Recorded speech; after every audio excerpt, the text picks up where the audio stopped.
com cada um de nós nessa noite. Eu quero inicialmente agradecer conjuntamente ao pastor Antônio Silva e ao evangelista Gilvan pelo honroso convite para estar aqui nesta noite ministrando a igreja no culto da família. Para mim é uma honra porque ter oportunidade de ministrar na casa de Deus é sempre honroso para qualquer pregador, palestrante, para qualquer pessoa que tem a alegria de comunicar a palavra do Senhor. Mas sobretudo porque o pastor Paulo Batista, meu pai, durante alguns anos, ele esteve aqui deste púlpito edificando a vida de vocês. Então, para mim é uma honra dupla. Primeiro porque me sinto honrado em sempre ser canal e útil no reino de Deus.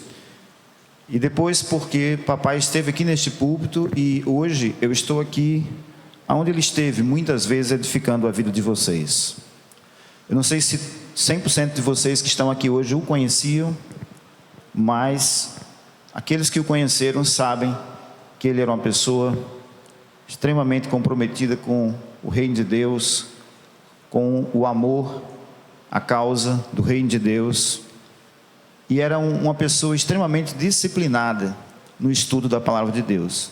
Perdi a conta das vezes que o encontrava sentadinho lá numa mesa, com os livros, a Bíblia, estudando, e isso era diariamente.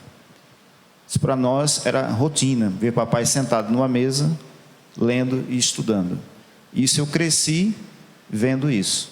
Quando ele estava em casa, sempre na parte da tarde, ele separava um horário para estudar a palavra de Deus.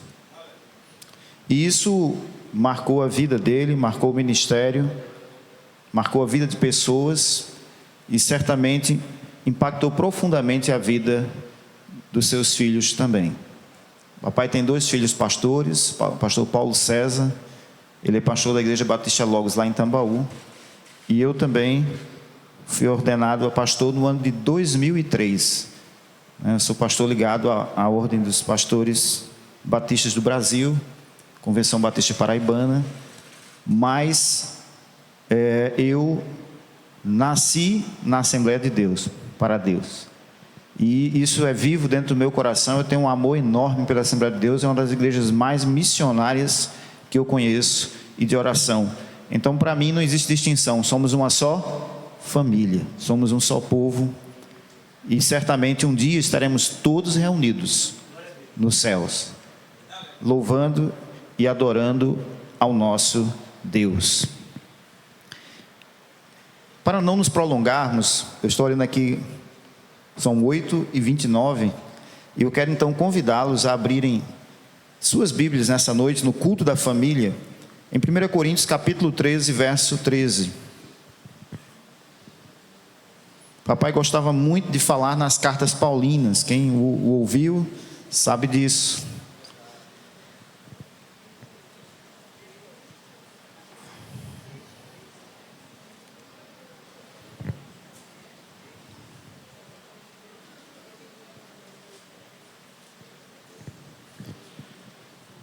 Então eu quero ler esse texto que está no 1 Coríntios capítulo 13, verso 13.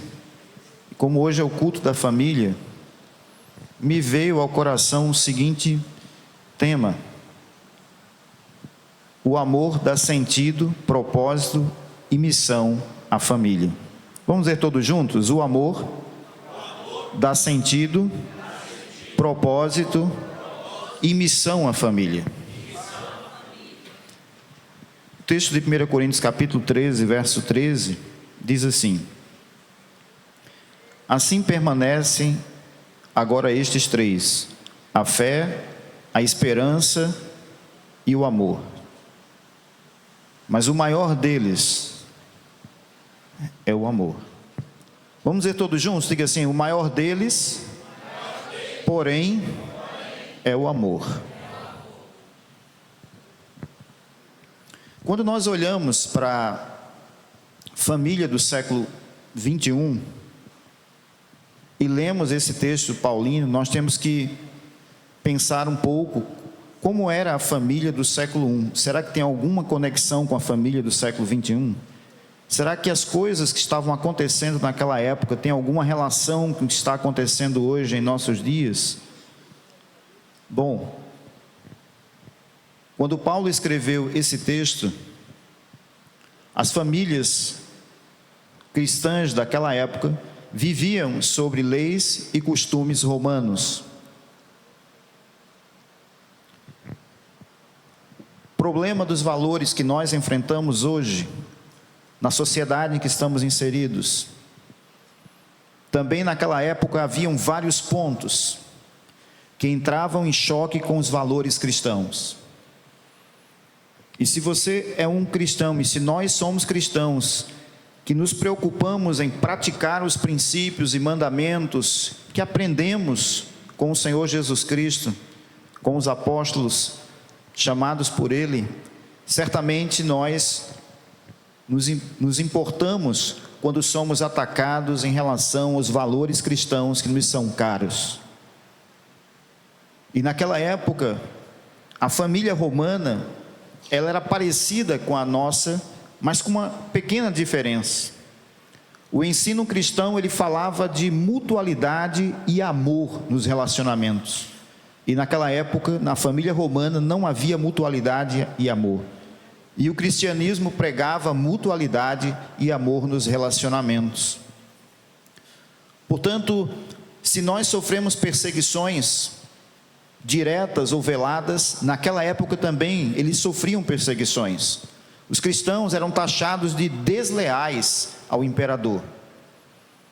E haviam várias perseguições e mortes.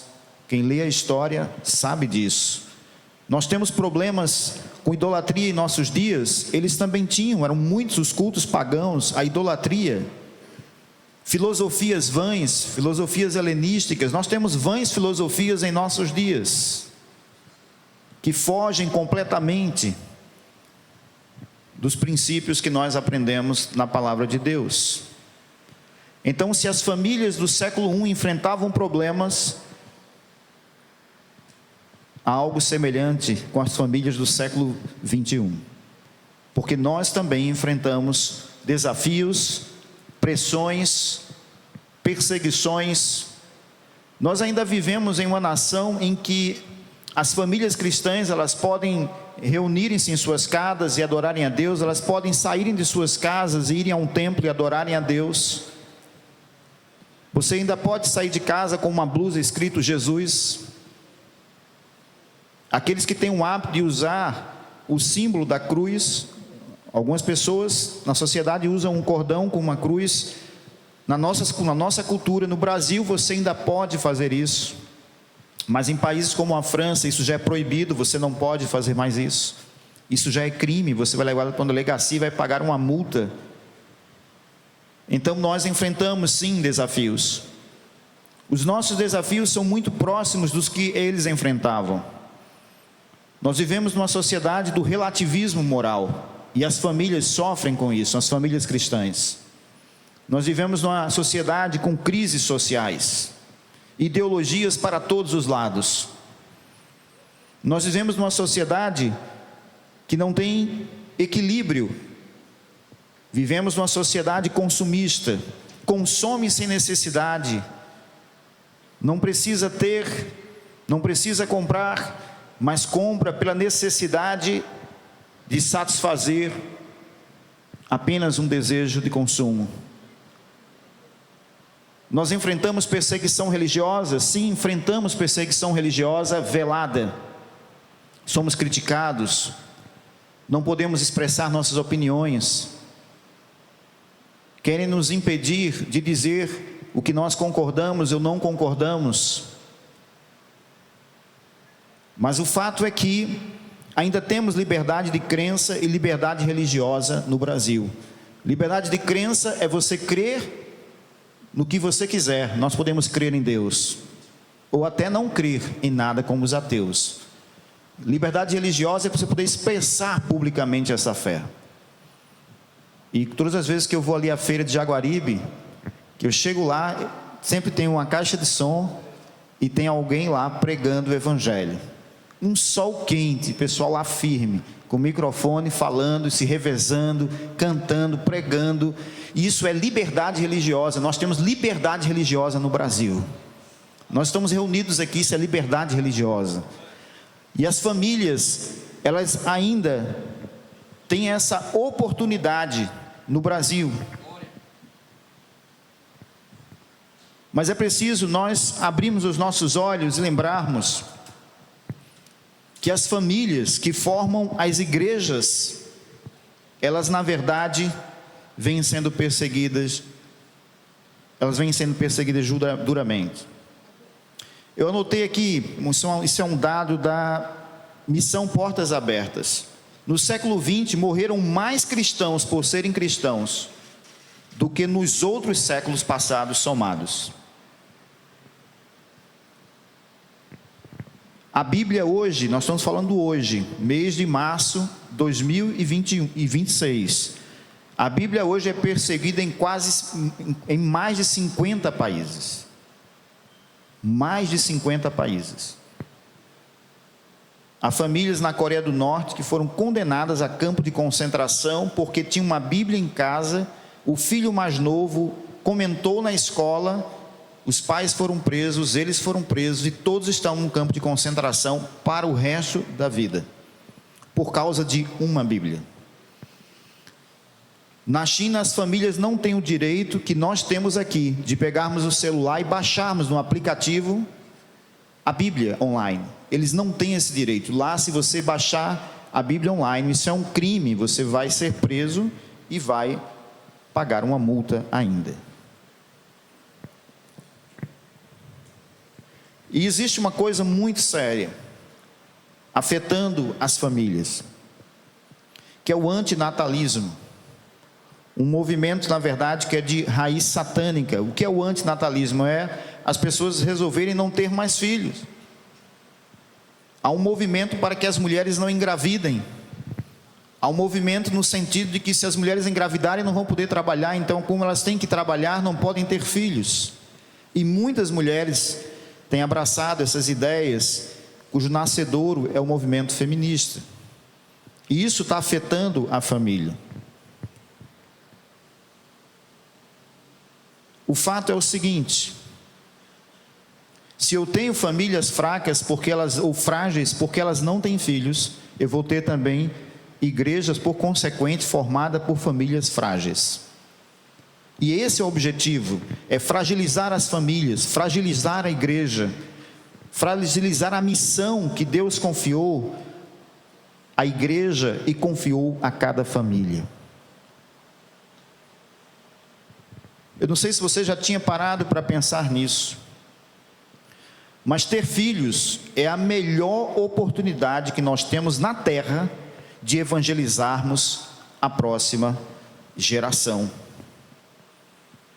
Porque se eu tenho famílias que são bem instruídas pelos pais, conforme Efésios 6, elas recebem educação cristã, essas famílias vão ser famílias que vão influenciar a sociedade, influenciar uma nova geração a conhecer a Cristo e a se converterem a Cristo. Não há outra situação na terra em que os laços de cumplicidade e confiança sejam mais profundos e mais fortes do que na família. E é por essa razão que os pequenos grupos de evangelização, de boas novas, eles têm crescido, se fortalecido e ganhado tantas almas. Por causa exatamente da confiança, da cumplicidade que existe no seio da família. Então alguém tem um pequeno grupo de evangelismo de boas novas dentro da sua casa e aquelas pessoas são convidadas, quem? Seus amigos de trabalho, seu vizinho, seus parentes, e elas vão porque confiam em você. Laços de confiança, laços de cumplicidade, e as pessoas vão sendo alcançadas para Cristo. Acontece que o nosso Deus, Ele é soberano, Ele conhece o ontem, o hoje, o amanhã, Ele vê tudo. O nosso Deus, Ele não está preso à matéria, ao espaço, ao tempo, pelo contrário, Ele criou a matéria, o espaço e o tempo, o universo está contido nele e Ele governa todas as coisas. Ele criou o homem, E como diz o autor de Eclesiastes, ele criou o homem perfeito. E se ele criou o homem perfeito, ele criou a família perfeita, criou a mulher perfeita, o homem perfeito, e Deus os abençoou e disse: crescei, multiplicai, enchei a terra. A bênção de Deus estava sobre a família.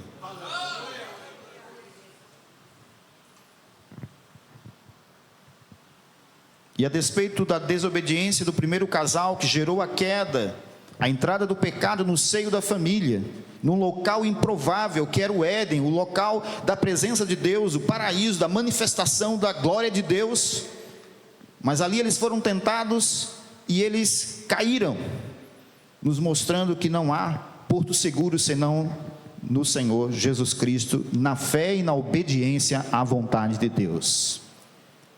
E Deus, sabendo de todas essas coisas, Ele usa o apóstolo Paulo, e nas cartas de Paulo, ele vai ter uma mensagem para a igreja, uma mensagem para que a igreja do século 21 se posicione, assim como se posicionou a igreja do século 1, posicionar-se diante, por exemplo, do esfriamento do amor. O texto que lemos nessa noite fala sobre o amor, e Paulo vai ter uma mensagem em suas cartas a respeito do esfriamento do amor, para que a igreja se posicione diante disso, das mudanças culturais,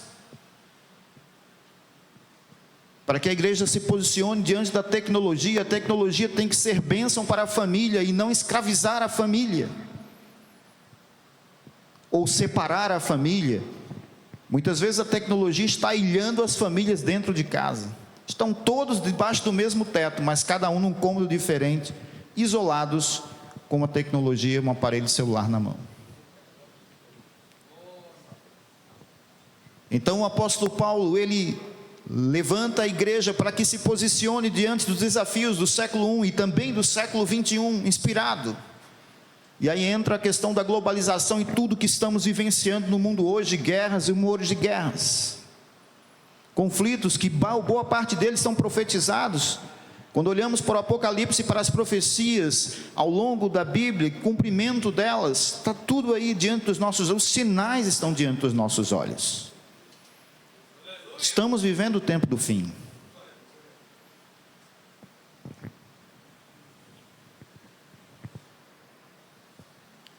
E Deus então usa Paulo no capítulo 13 de 1 Coríntios. E Paulo escreve um texto profundo, rico, sobre o amor. E nesse texto o apóstolo Paulo, ele nos fala a respeito de várias coisas importantes, mas eu quero chamar a sua atenção, que dentre as razões pelas quais Paulo escreveu esse texto, estão duas que eu quero chamar a sua atenção nessa noite. A primeira delas é que a família, que nós individualmente, que a família saiba o que é o amor. E em segundo lugar, que nós, pessoalmente também, a família, saibam qual é a relevância da prática do amor. O amor precisa ser praticado, precisa primeiro ser entendido e depois praticado pessoalmente no seio da família e na sociedade. Paulo então apresenta o amor como o principal propósito de Deus estabelecido para o ser humano. Diga assim: um principal propósito de Deus estabelecido para o ser humano é o amor. Se nós não tivermos amor, sem amor, a vida perde o sentido. Não há sentido algum na vida se nós não amarmos, tudo se torna vazio.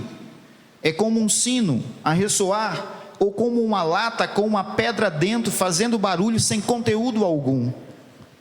Então é nesse sentido que Deus usa Paulo para falar sobre o amor.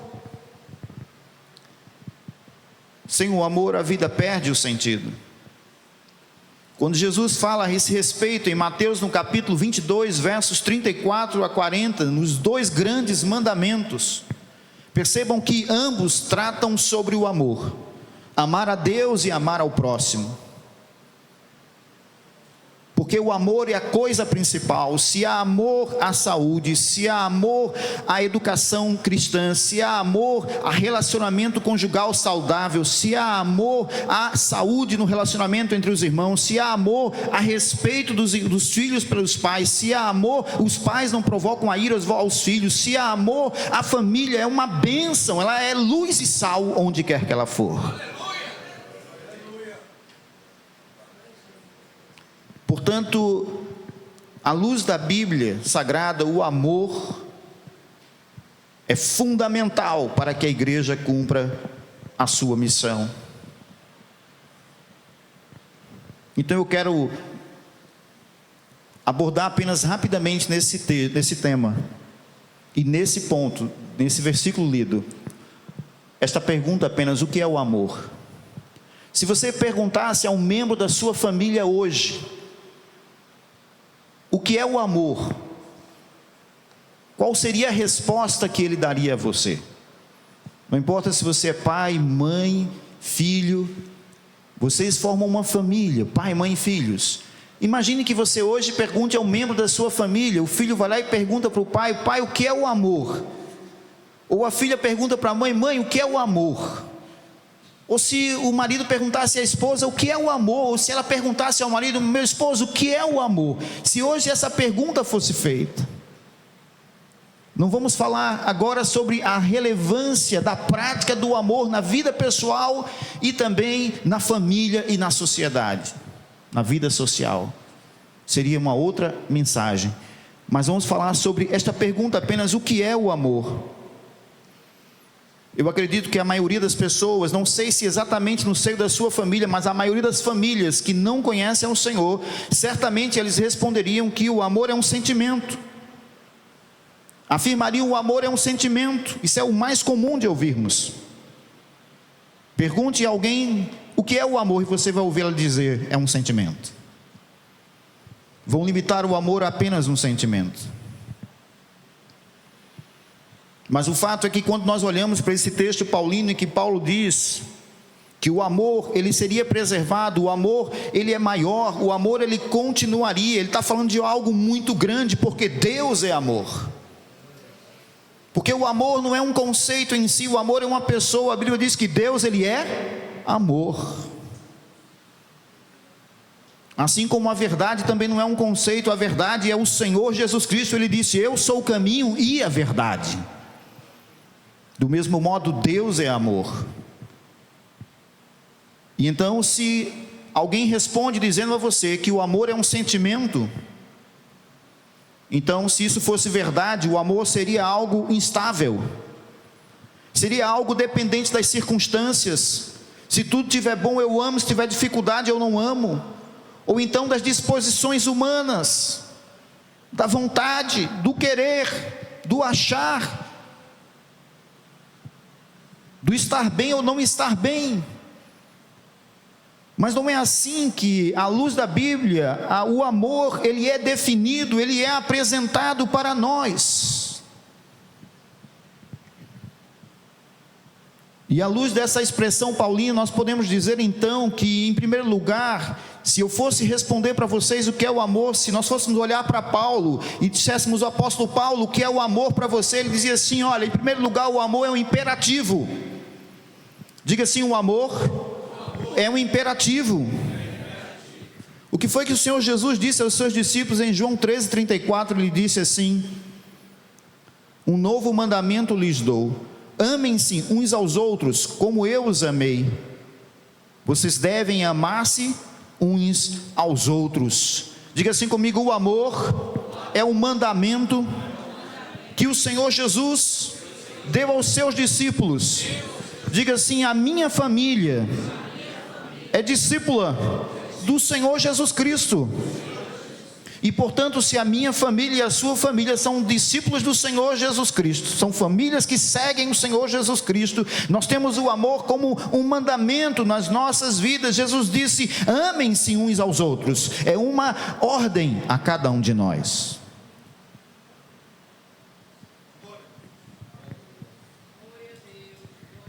Então você deve estar me olhando agora aí dizendo: pastor, você está dizendo a mim que o amor não é uma opção? Exatamente, não é uma opção submissa à vontade humana. Todas as pessoas que dizem que não amam porque não podem amar, na verdade elas estão sendo desobedientes ao imperativo do Senhor Jesus Cristo, porque o imperativo do Senhor Jesus Cristo aos seus discípulos foi: amem-se uns aos outros. E ele ainda deu um referencial, ele disse: eu sei que vocês não podem olharem uns para os outros, mas ele disse: como eu os amei. Ele é o referencial, devemos olhar fito para o autor e consumador da nossa fé. Ele é o exemplo maior de amor, ele é o exemplo maior de prática de amor, ele é o exemplo maior de obediência aos ensinamentos que ele próprio recebeu do Pai. E portanto ele diz a mim e a você: amém. Mesmo que você não queira, o Senhor Jesus Cristo diz a mim e a você: deve-se amar. Você tem que amar. Então diga para quem está do seu lado assim: você precisa amar.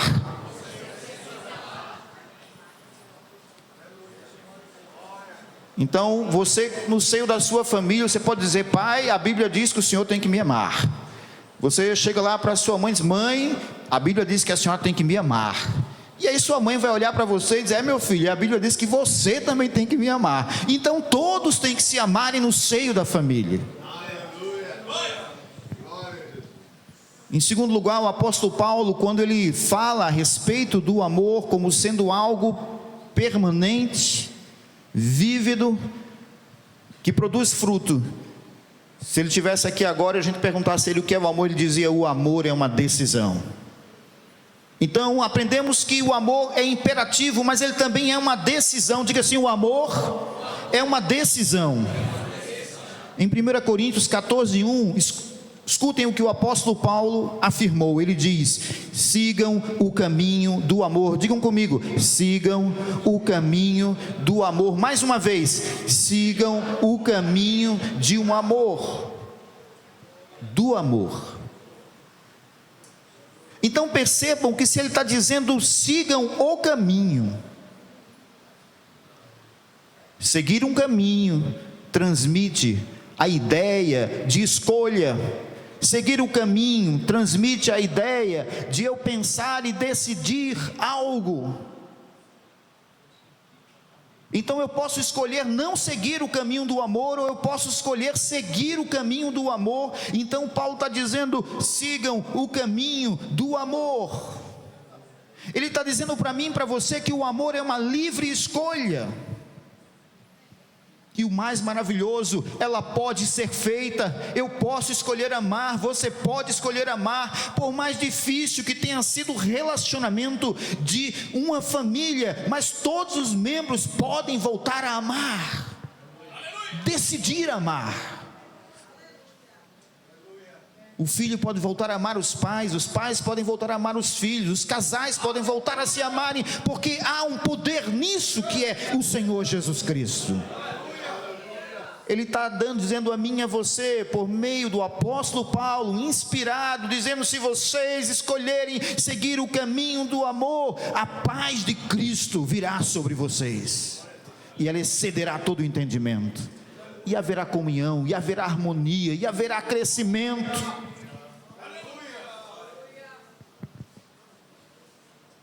Amar ou não alguém é uma opção que nós podemos fazer. Então quando alguém disser: eu não amo porque eu não posso, não, isso não é verdade. Você pode sim escolher amar alguém.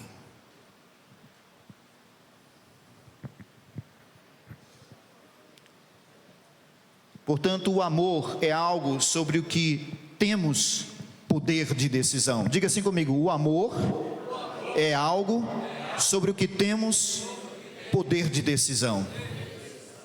Não é um mero sentimento.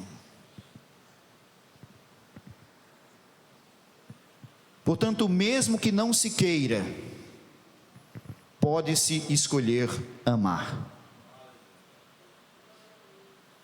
Mesmo que seu coração chateado com alguma coisa do passado, que ainda não foi completamente sarada, porque não houve a liberação do perdão, que também é um ato de obediência ao Senhor Jesus Cristo. Se perdoarmos aos nossos devedores, seremos perdoados, mas se não perdoados aqueles que nos devem, também não seremos perdoados. Não existem só dívidas financeiras, existem dívidas afetivas, também emocionais, psicológicas, relacionais. E nós podemos sim, em nome do Senhor Jesus Cristo, decidirmos, escolhermos amar aquela pessoa, liberarmos o perdão para ela.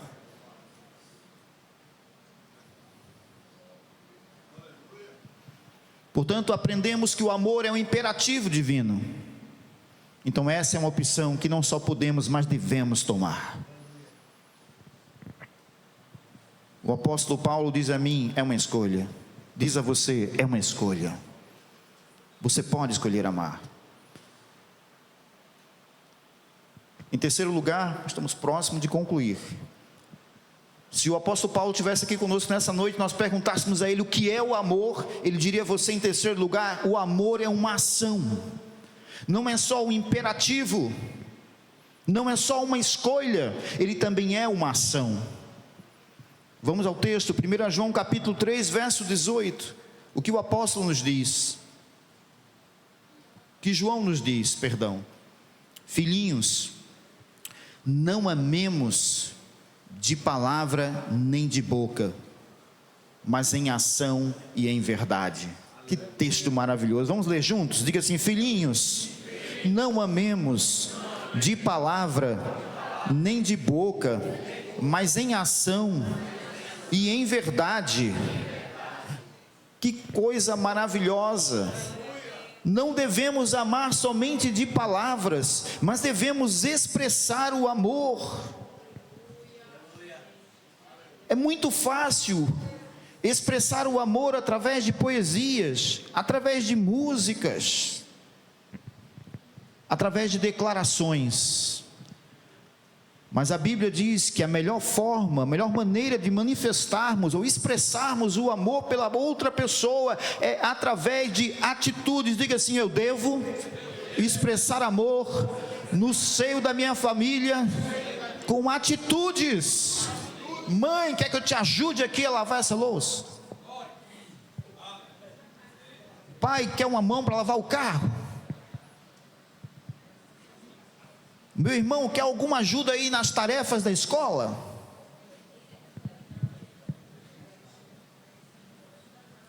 O amor, ele é prático.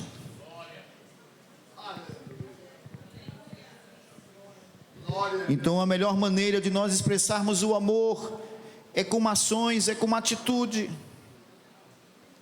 De nada adianta nós dizermos que amamos alguém se não provarmos isso através de ações. E por isso a palavra de Deus nos ensina que o amor é a ação prática na vida do outro, na vida da família, na direção daquele que precisa de um apoio, de um socorro, de um ombro amigo.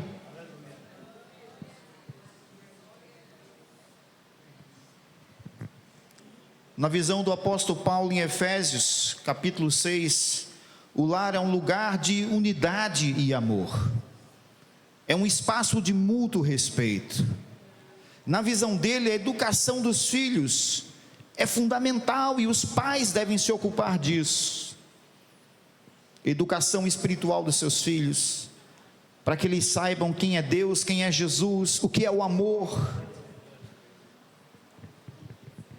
O lar é um lugar onde nós forjamos os nossos filhos para que tenham resistência àquilo que é negativo na cultura a qual nós estamos inseridos, para que eles não queiram viver aquilo que Deus não abençoa. Aonde há amor, há esperança. Diga assim: onde há amor, há esperança.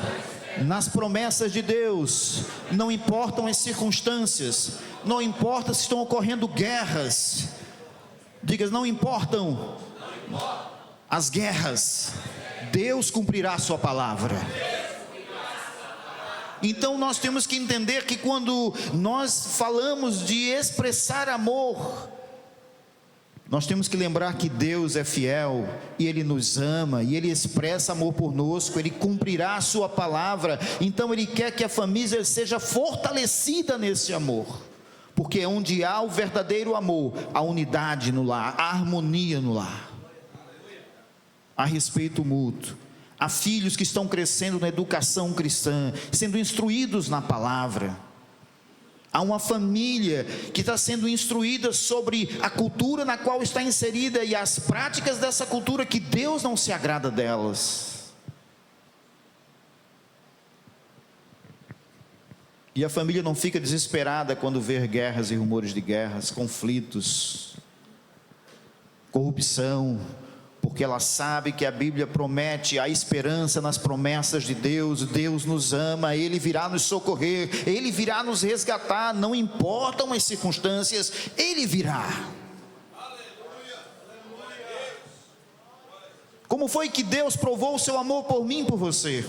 O apóstolo Paulo fala sobre isso em Romanos 5,8, ele diz: Deus demonstra seu amor por nós, ou Ele prova seu amor por nós, em que Cristo Jesus morreu por nós. Diga assim: Jesus desceu dos céus, tomou forma humana, foi até a cruz e morreu por mim, e ressuscitou, e Ele está aqui nesta noite. Ele habita no meu coração e no seu coração. Ele é o poder vivo, é o amor vivo de Deus comunicado aos homens, é o amor que se manifestou em forma de carne, gente como a gente, para nos resgatar. E Ele nos dará o escape, Ele nos dará o livramento, mas Ele quer que entendamos que o amor é ação. Se alguém estiver com fome, não adianta orarmos por essa pessoa apenas e falarmos do pão da vida. Temos que dar a ela o pão imediato para socorrê-la. Talvez uma vara de pesca e ensiná-la a pescar, mas não podemos abandonar. Se alguém estiver com frio, não podemos passar e orarmos por ela apenas dizendo: o Senhor te aqueça, porque ela precisa naquele momento de um cobertor. Você tem que ir em casa, pega um cobertor, cobre ela e diz: está aqui um cobertor, está aqui um leite quente, um café quente, um pão para você se fortalecer, e o Senhor Jesus, que é o pão da vida, vai mudar a tua vida.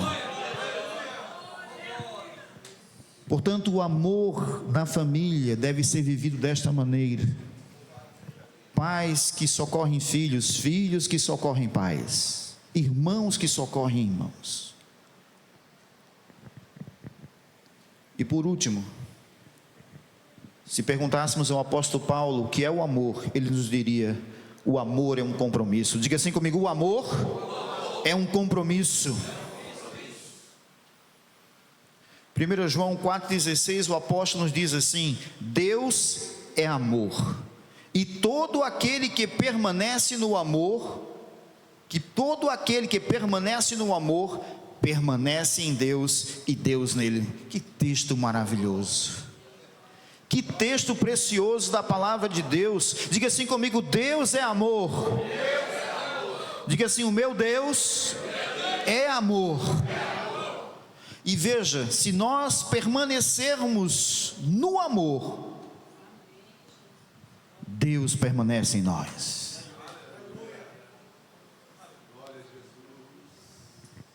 Permanecer, irmãos, indica que não é algo momentâneo ou circunstancial. O amor não é momentâneo ou circunstancial. Amanhece o dia, o esposo olha para a esposa e diz: hoje eu não te amo mais. Amanhece o dia, o filho está com problemas, tira nota ruim na escola: mãe, eu não te amo mais. O amor não é circunstancial, o amor não é momentâneo.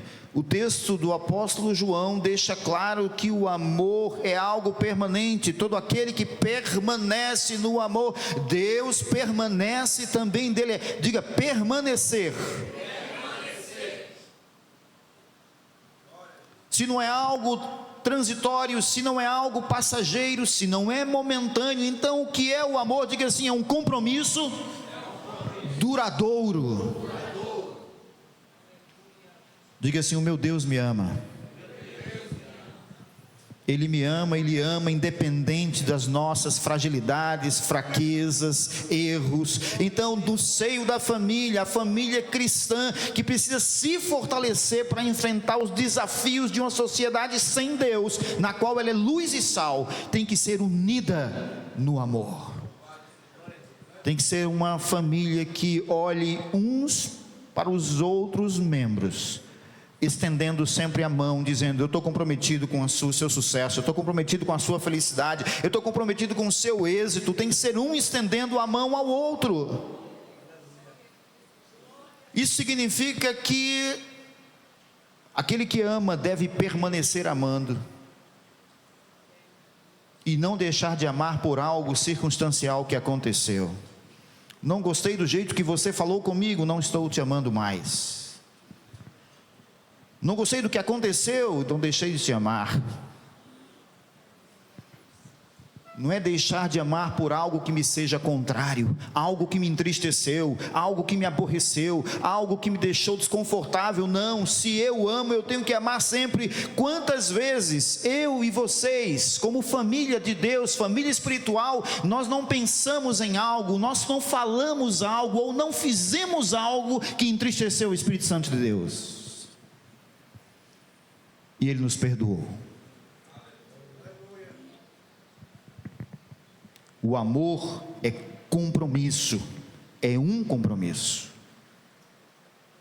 Talvez o casamento simbolicamente represente para nós o que é o amor. É um compromisso mútuo, voluntário, vivo, verdadeiro, contínuo, até que Deus os separe. Mas eu quero finalizar com o exemplo do filho pródigo. Lucas capítulo 15, versos 11 a 32. Aquele pai que representa Deus estava de braços abertos para receber o filho mais novo, o filho que havia requisitado a sua parte na herança, saído de casa, desperdiçado tudo e voltado de mãos vazias. Porque naquele contexto em que Jesus fala, o pai era o patriarca da família, e um filho não poderia deixar o clã da família antes que o pai morresse. Isso era uma desonra para o pai. Então, quando aquele filho pede parte dos bens que lhe pertencem, vai para uma terra longínqua, e ele vai embora e pega todo aquele patrimônio que o pai dá a ele, gasta de maneira equivocada, desfrutando os prazeres da vida, achando que tem amigos porque tem dinheiro. Ele se decepciona com o mundo, ele perde absolutamente tudo. Mas eu quero mostrar hoje a figura do pai. Então o pai está lá de braços abertos, esperando o momento em que aquele filho iria se arrepender, cair em si, perceber que foi uma tolice o que ele fez, e dizer: pai, me perdoe. O verdadeiro amor perdoa. Diga assim: o verdadeiro amor perdoa. Aquele filho foi perdoado por aquele pai. Ele lhe deu sandálias, porque quem andava descalço eram os escravos, ou servos, ou trabalhadores talvez. Mas ele bota sandálias, anel, prepara um banquete, uma festa, roupas novas. Na verdade, o amor, ele restaura, o amor, ele permanece, porque o amor é um compromisso, o amor, ele não passa. Como a nuvem, ele não é fugaz como uma lâmpada que está acesa e se apaga. O amor é permanente. Então o que é que nós aprendemos nessa noite para nós orarmos? O amor não é um sentimento instável. O amor é um imperativo. O amor não depende de circunstâncias, nem das disposições humanas. O amor é um imperativo de Deus. O amor é uma escolha que eu e você podemos e devemos fazê-la. O amor é uma ação, é uma atitude, é uma expressão em relação ao outro. Não basta declararmos que amamos, temos que expressar, temos que demonstrar como Jesus desceu do céu e morreu na cruz por mim e por vocês. O amor é um compromisso, e toda família que guarda esses princípios do amor, ela é uma família vitoriosa. Ela passa por problemas, mas ela vence. Ela é pressionada, perseguida, como muitos irmãos nossos estão sendo perseguidos, famílias perseguidas em vários países, continentes, que não aceitam a liberdade de crença e religiosa. Mas o amor permanece vivo. Deus ama essas pessoas, Deus ama essas famílias, Deus ama as nossas famílias, e o Deus que nos ama jamais nos abandonará. O que foi que Jesus prometeu? Ele disse: eu vou para a casa do Pai, mas eu volto. Diga assim: Jesus disse: eu volto. E por que Ele vai voltar? Porque Ele nos ama. Então Ele quer que a minha família e a sua família se posicione diante desta geração, e nós nos posicionemos ao lado dos princípios da palavra de Deus, que nós rejeitemos as vãs filosofias, as vãs ideologias, e que nós perseveremos, sendo criteriosos com a tecnologia, sendo criteriosos com tudo aquilo que está à nossa volta, discernindo com sabedoria do alto os tempos, para que possamos ser mais que vencedores. Porque essa é a promessa dele. A promessa dele é que tenhamos vida abundante e que sejamos com ele mais que vencedores. Então vamos finalizar e orarmos. Eu quero que você guarde 3 desafios para você. Primeiro deles, diga assim comigo: eu devo amar a Deus sobre todas as coisas. Segundo, diga assim comigo: eu devo amar independente das circunstâncias. Eu devo amar com compromisso. E terceiro, diga assim comigo: eu devo decidir expressar amor com atitudes, de modo prático, amar ao próximo.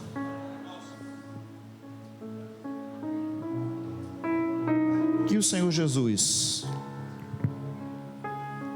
que provou o seu amor por nós, tomando a forma de homem, sendo obediente até o Calvário, a cruz, morrendo em nosso lugar. Que amor incondicional! Esse é o amor que o Senhor Jesus anela que vivamos no seio da família e que reflitamos na sociedade que estamos inseridos. Que eles olhem para o amor que nós, como família de Deus, temos uns pelos outros e digam assim: o que é aquilo? Eles são diferentes, eles se amam, eles se perdoam, eles se compreendem, eles são unidos. O que é que há de diferente na vida deles? Pois se nós verdadeiramente somos filhos de Deus, nós devemos, como família espiritual, nos amarmos uns aos outros. E como família individual, devemos ser um lugar da presença de Deus, um lugar onde o amor é vivido diariamente, semanalmente, onde o perdão é uma constante, um lugar onde as pessoas que visitam são tocadas por este amor, e elas querem conhecer este Senhor Jesus que mudou as nossas vidas. No culto da família, o que o Senhor deseja de mim e de você é que sejamos o padrão de família que agrada o coração de Deus. Feche seus olhos. Nós vamos só orar rapidamente por aquilo que você ouviu nesta noite. Senhor Deus e Pai, no nome do Teu Filho, Senhor Jesus Cristo, nós queremos Te agradecer por tão grande amor que o Senhor derramou naquela cruz por cada um de nós, pelo amor que nos comunicou a verdade, que nos liberta e nos transporta do império das trevas para o reino da luz. Nós queremos pedir, Senhor, que Tu fortaleças cada uma das famílias aqui representadas nessa noite. E que se até hoje, Senhor, o amor foi vivido de maneira plena no seio dessas famílias, que o Senhor conserve. Mas se algum de nós, Senhor, precisamos aprimorar o amor que temos expressado, que o Senhor trabalhe nos nossos corações, que possamos, ó Deus, mais que ontem, hoje, sairmos daqui convictos e buscando praticar aquilo que entendemos, que o amor é imperativo, que o amor é escolha, que o amor é um compromisso que devemos ter de uns para com os outros, e que dessa forma, Senhor, nós possamos impactar o mundo e a sociedade na qual nós estamos vivendo, onde as pessoas e as famílias caminham em desesperança, sem saberem para onde estão indo. Que as nossas famílias, Senhor, sejam luzeiros, faróis, que as nossas famílias, Senhor, sejam referenciais, que elas possam impactar outras famílias, Senhor, e que as pessoas queiram se converter ao Senhor Jesus Cristo e conhecê-lo, pelo amor extraordinário que elas veem no seio das nossas famílias, Senhor. Que as nossas famílias, Deus, elas sejam um lugar de adoração, um lugar da Tua presença, um lugar onde o Senhor é quem guia, o Senhor é quem decide, o Senhor é quem orienta, o Senhor é quem conduz, de tal maneira, Senhor, que possamos experimentar aqui na terra esta vida abundante que o Senhor nos prometeu, no seio das nossas famílias. É a nossa oração no nome do Senhor Jesus Cristo, e todos dizem? Amém.